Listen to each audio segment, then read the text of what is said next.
Hey, hello! Alors, bienvenue à tous.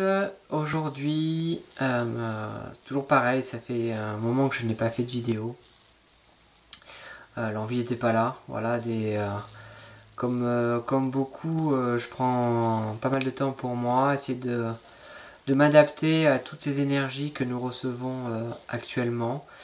Ces énergies qui sont déstabilisantes, perturbantes, qui nous demandent de l'ancrage. Et c'est justement le thème du moment, qui est l'ancrage. Parce que c'est un terme que vous avez certainement beaucoup entendu autour de vous, que ce soit dans vos cercles, que ce soit dans des pratiques, que ce soit spirituelles, dans des lectures. Dès qu'on travaille avec certaines énergies, on nous demande de nous ancrer. Voilà, de nous ancrer la plupart du temps à la terre. Pour la simple et bonne raison que, au travers de l'ancrage, il y a une image qui se dessine qui est celle d'un arbre. Lorsqu'on demande de nous ancrer, de nous enraciner, on nous donne souvent comme image d'un arbre. Un arbre dont les racines vont s'ancrer profondément dans la terre. Et c'est en s'ancrant profondément dans la terre que les branches de l'arbre peuvent se développer et aller jusqu'à rechercher des connexions dans les plus hautes sphères. Ça résonne pour certains et peut-être que cela ne résonne pas pour d'autres. De mon point de vue, de ce que j'ai aussi compris ces dernières semaines, c'est que il y a plusieurs formes d'ancrage. L'ancrage ou l'enracinement, comme on l'appelle aussi, comme son nom l'indique, c'est de développer ses racines.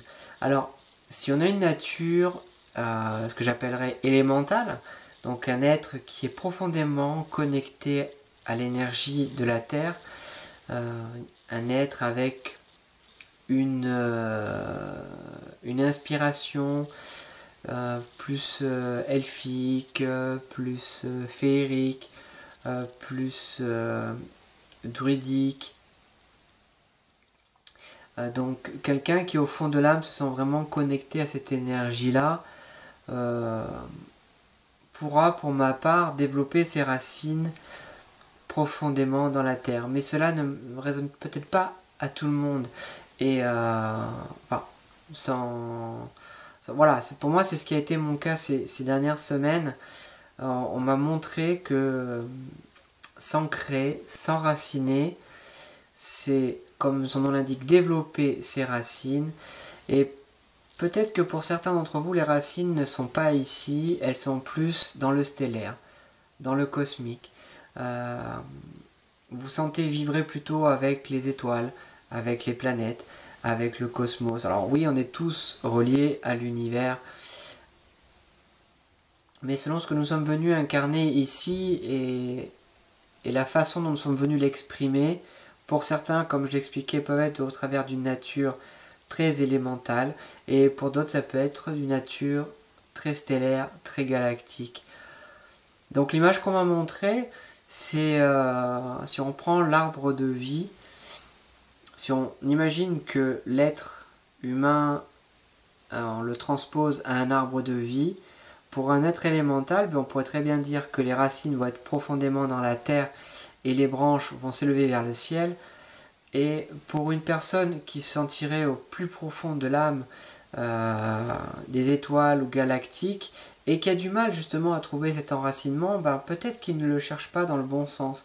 Donc l'image qu'on m'a montrée pour moi, c'est un arbre de vie inversé, avec les racines qui vont plutôt vers le ciel, donc pour aller puiser justement ses connexions, son enracinement dans ce qui vibre en nous, le stellaire, le galactique, les étoiles, les planètes, le soleil, la lune, enfin voilà, tout ce qui va toucher au domaine des galaxies, des constellations, enfin voilà, vraiment savoir ce qui résonne en vous, au plus profond de vous. Donc positionner ses racines à l'intérieur, et l'être humain, du coup, avec les branchages qui vont aller plutôt vers le bas. Donc on peut s'imaginer à l'envers, on peut s'imaginer la tête en bas avec les racines vers le haut ou les branches, oui avec la tête en bas, donc avec les pieds vers le haut, la tête en bas. Ou alors on peut très bien rester dans cette densité avec cette apesanteur ici sur Terre et imaginer que plutôt que d'avoir des branches, on a des racines qui passent par notre chakra coronal et des branches qui passent par notre sacrum pour aller établir le lien avec la Terre. Et pour certaines personnes, je pense que ça peut être plus facile pour aller chercher leur connexion parce qu'elles les ont déjà.